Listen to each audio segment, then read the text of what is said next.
Welcome to our channel. Today we how to set up Stripe billing portal in a Bubble subscription app step by step clearly. To begin, log into your Bubble account and navigate to the app where you want to set up the Stripe billing portal. Next, ensure you have the Stripe plugin installed in your Bubble app. If you haven't done this yet, go to the Plugins tab and search for the Stripe plugin.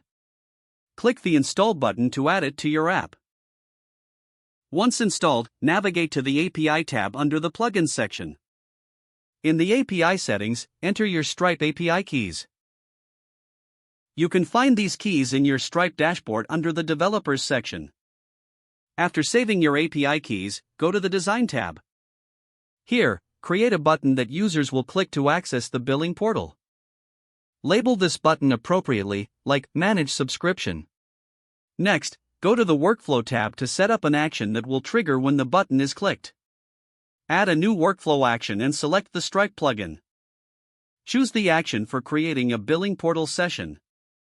In the parameters, include the customer ID from the user database. To retrieve the customer ID, ensure you've created this field in your user data type. Additionally, you may need to specify the return URL, where users will land after managing their subscriptions.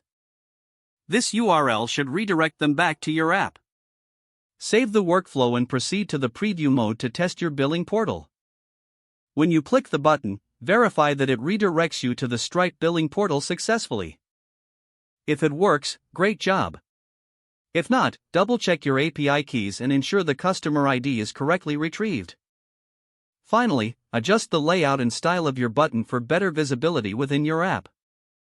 With these steps, you now have a fully functional Stripe billing portal integrated into your Bubble subscription app. If the page does not load, refresh the browser or try again in a private or incognito window. Make sure you are using the correct email address, then retype it carefully to avoid small typos. If your password is not accepted, use the reset option and create a new strong password you can remember. Check your spam folder for verification or security emails, then complete any requested confirmation steps. Enable two-factor authentication if available to improve account security and reduce unauthorized access risk. After signing in, review your profile details so your contact information and settings are accurate and current. Don't forget to like this video and subscribe to our channel for more step-by-step tech guides.